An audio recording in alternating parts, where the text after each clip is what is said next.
안녕하세요. 박미입니다.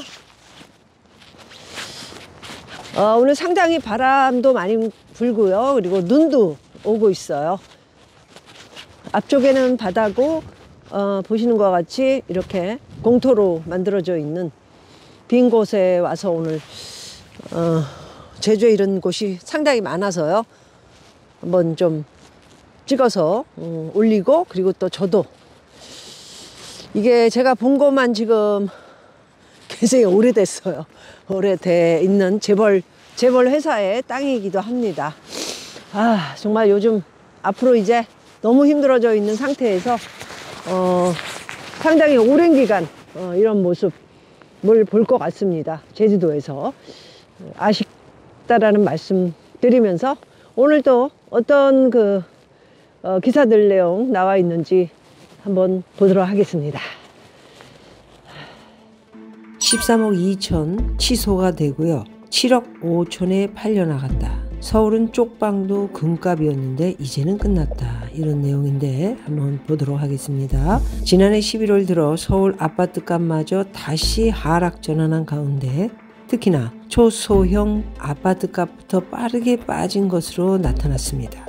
대형 평형 대비 가격 접근성과 황금성은 뛰어나지만 집값 약세 흐름 속에서 가격 방어도 쉽지 않은 분위기다. 서울 아파트를 규모별로 나눴을 때 전용 40제곱미터 이하는 지난해 11월 둘째 주 유일하게 매매 가격 지수가 하락 전환했습니다.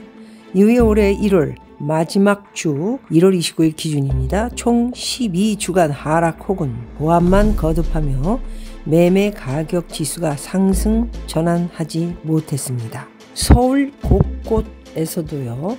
초소형 평형 아파트의 하락 거래가 이어지고 있습니다. 일례로 여기 굉장히 인기가 엄청난 곳이죠.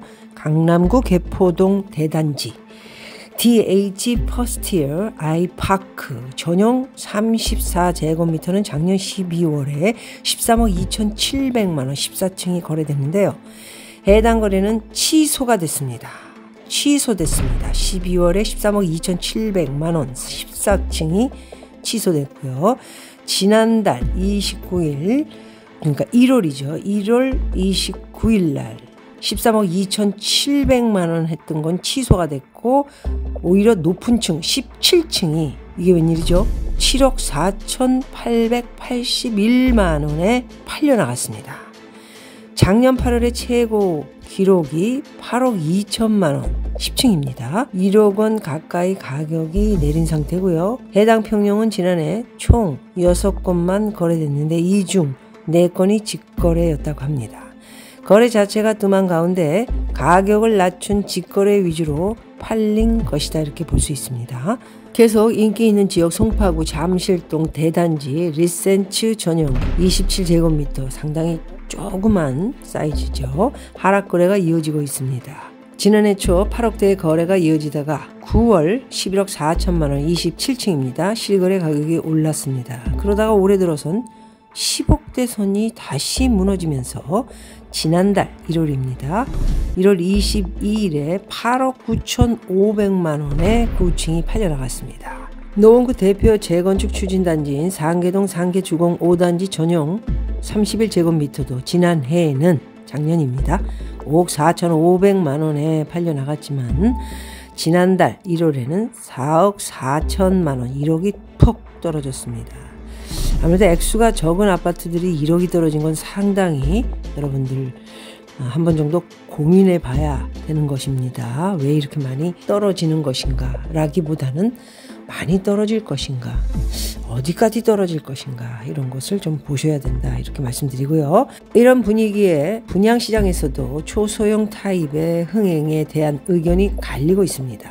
우선에 실수요자 선호도가 떨어지다 보니 청약에서 인기가 예상보다 크지 않을 것이란 분석이 나오고 있고요. 강남권 아파트는 토지거래 허가 규제에 갭 투자자는 허가를 받을 수 없고, 다른 지역에선 임대 수익과 시세 차익에 대한 기대치가 예전만 못하다라는 것입니다. 다만에 송파구 리센츠, 강동구 둥청동, 올림픽 파크 포레온 인기 지역이죠.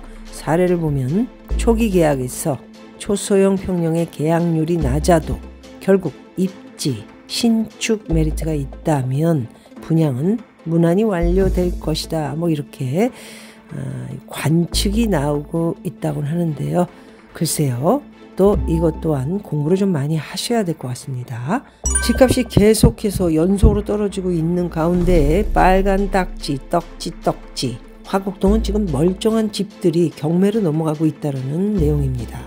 전세가가 급격하게 떨어지면서 한두 채 관리하던 임대인은 어찌 대응하고 있지만 어찌 뭐 이렇게 뭐 지나가고 있죠. 힘들게 서너 채만 돼도 다들 보증금을 돌려주지 못하고 있는 처지라고 합니다. 전세가 급락으로 전세 보증금을 돌려주지 못하는 임대인이 속출하자 경매에 들어가는 집들이 우후죽순으로 생겨나고 있다는 것입니다. 이미 박미TV에서 예측했던 것입니다. 영끌들이 이제 대출이자를 못 갚고 그리고 이렇게 빌라라든가 다가구 주택, 전세, 월세 돌리다가 이제 진행이 안 되면 이제 뭐 어쩔 수 없죠. 뻥 하고 터지는 거는 부동산이 살아있기 때문에 경매로 들어간다. 이런 이야기입니다. 소름 돋는 화곡동 근황이라는 제목의 사진이 누리꾼들의 눈길을 끌고 있는데요. 서울 강서구 화곡동에 수백 건의 경매, 공매 매물들이 집중적으로 몰려있는 사진이라고 하네요. 화곡동 전세 사기로 등록된 집이라는데 진짜 어떻게 하냐. 평수 보니까 거의 투룸, 가난한 신혼부부 대상. 전세 사기가 진짜 너무 많다. 무섭다. 그냥 저 정도면 시장 붕괴 아닌가. 뭐 이런 우려의 내용들이 뜨고 있는 것 같습니다. 화곡동에서 공인중개사를 하는 땡땡 씨는 최근 거래량 감소로 일감이 줄어서 사무실에서 일하던 직원 3명을 줄였다고 하기도 합니다. 그는 지난 정부는 느슨한 보증보험 가입 요건을 방치해 전세가를 올리면서 사람들이 돈 없이도 투자하게 했고 현 정부는 전세 사기가 터지자 급하게 보증보험 가입 요건을 강화해 임대사업자를 죄고 있다. 경매가 쏟아지는 것은 이제 시작일 뿐이다. 이제 시작일 뿐이다. 뭐가요? 경매 쏟아지는 것을 얘기하는 겁니다. 이 그림상에 들어가 보니까요. 국내 한 경매 사이트가 올린 서울 강서구 화곡동의 경매 매물 이게 뭡니까? 90%가 경매인가요? 어떻게 이렇게 빨간색이 전체를 다 뒤덮고 있는지 깜짝 놀랐습니다. 강서구 화곡동의 몇몇 공인중개사는 폐업을 준비 중이고요. 지난달 30일 화곡 1동의 공인중개사 김모 씨는 텅 빈 사무실 안에서 요양보호사 자격증 도서를 펼쳐두고 공부하고 있고요. 책 가장자리는 손때가 묻어 반질반질했고 펼쳐놓은 페이지엔 검은 연필 자국과 노란색 형광펜 줄이 빽빽했다. 이런 이야기를 하고 있습니다. 한때는 좋았지만 그렇게 계속 좋기만 할 수가 없는 게 인생사라는 거. 부동산 일을 하시는 일뿐이 아니고 식당도 마찬가지고요. 패션도 마찬가지고 그림도 그렇고 어떤 일이든 한 몇 년 괜찮으면 그 다음에는 안 좋은 것을 대비를 해야 된다는 그것을 박미TV에서 계속 가르치고 있는 것입니다. 계속 제 TV 듣고 계신 분들은 무슨 말을 하는 건지 알아듣고 계시죠? 폐업을 하고 요양보호사 자격증과 정보기술 자격을 따 요양보호사나 동사무소 행정보조로 일하려 한다. 이를 그만두시는 부동산 업주들의 말씀인 것 같습니다.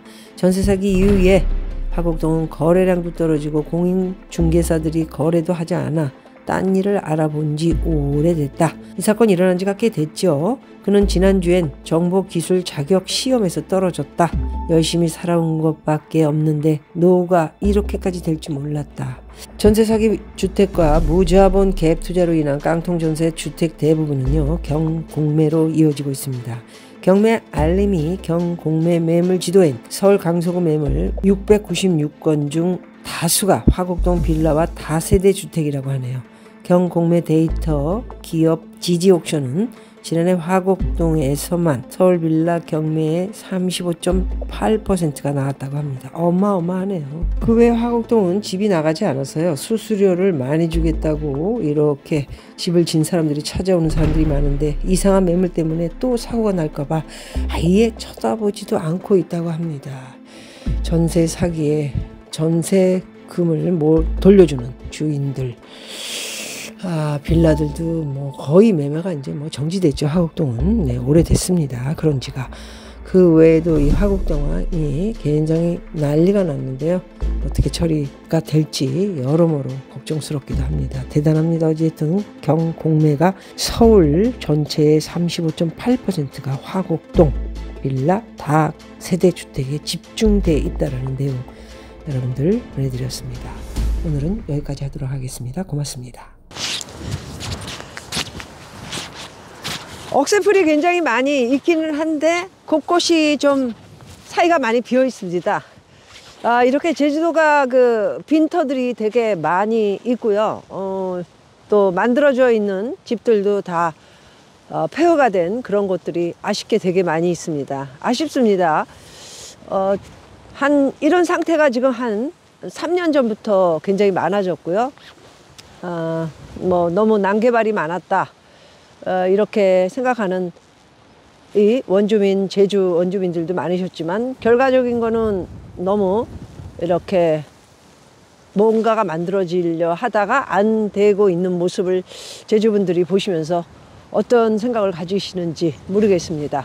차라리 개발이 잘 돼서 많은 사람들이 이곳에 와서 일자리도 갖고 가족을 이뤄서 인구가 많아져서 100만이 넘는 그런 제주가 됐다면 훨씬 더 좋지 않았을까 그런 생각을 한번 가져봅니다. 아쉽다라는 제주의 공터들 그리고 여러 군데에 만들어져 있다. 폐허가 됐거나 망가진 그런 것들을 보면서 오늘 제주에서 인사드렸습니다.